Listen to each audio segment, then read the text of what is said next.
Thank you very much. Mr. Sjoerdsma from the Liberal Democrats, D66. Mr. Chair, thank you very much for this introduction, your clear dedication to the values of peace, of human rights. And I'm tempted to follow up on questions some of my colleagues posed when it comes to the freedom of expression.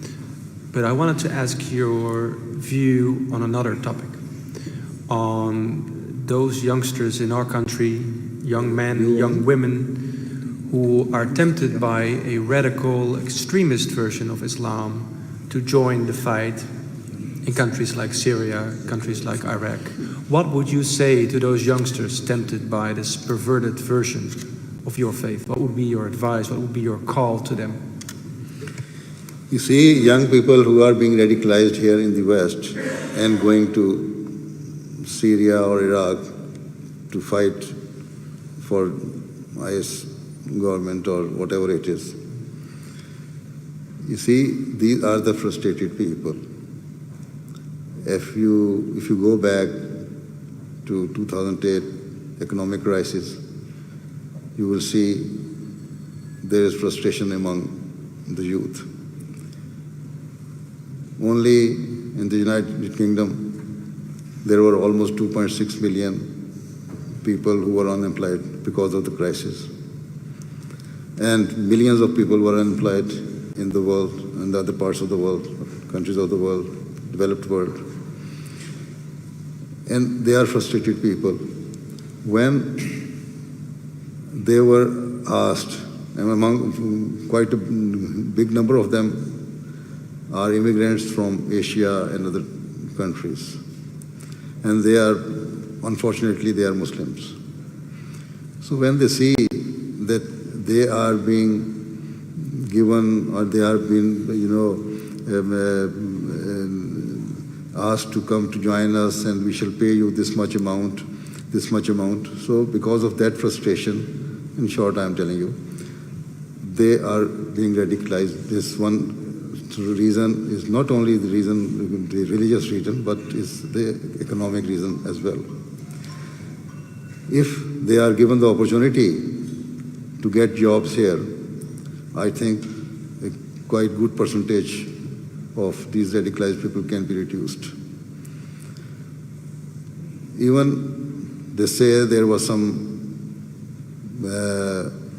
improvement in the job opportunities in the United Kingdom, for instance.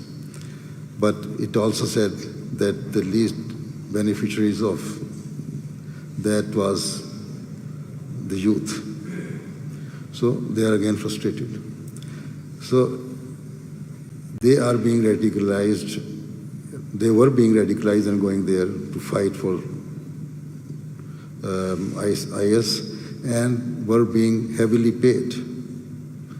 For instance, it is said that some people, when if somebody goes there, they pay them from $4,000 to $6,000 a month. Where they are getting this money from? This is why my question is, again, the same question. So, and now the situation has changed. Now they are saying they are still radicalizing through internet and other means.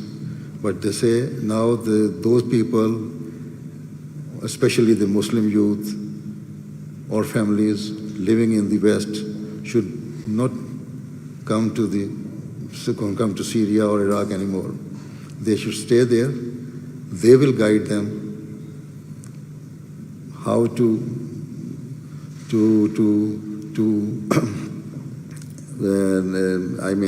work for their interests in these Western countries.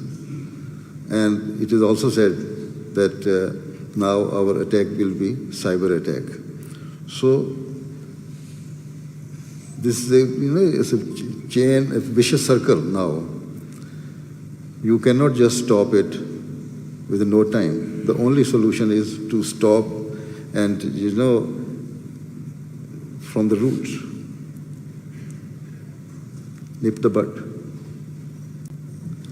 Otherwise, they will, whether they go there or not, they are a danger for the Western world as well. And even now, those Syrians coming here, the IS representative said that in every 50 people who are coming, refugees, one of them is IS strong member. So this is one of the reason, economic reason. And then they are, secondly, is religious reason as well, because they do not know the true teaching of Islam, those who are Muslims. And even there are some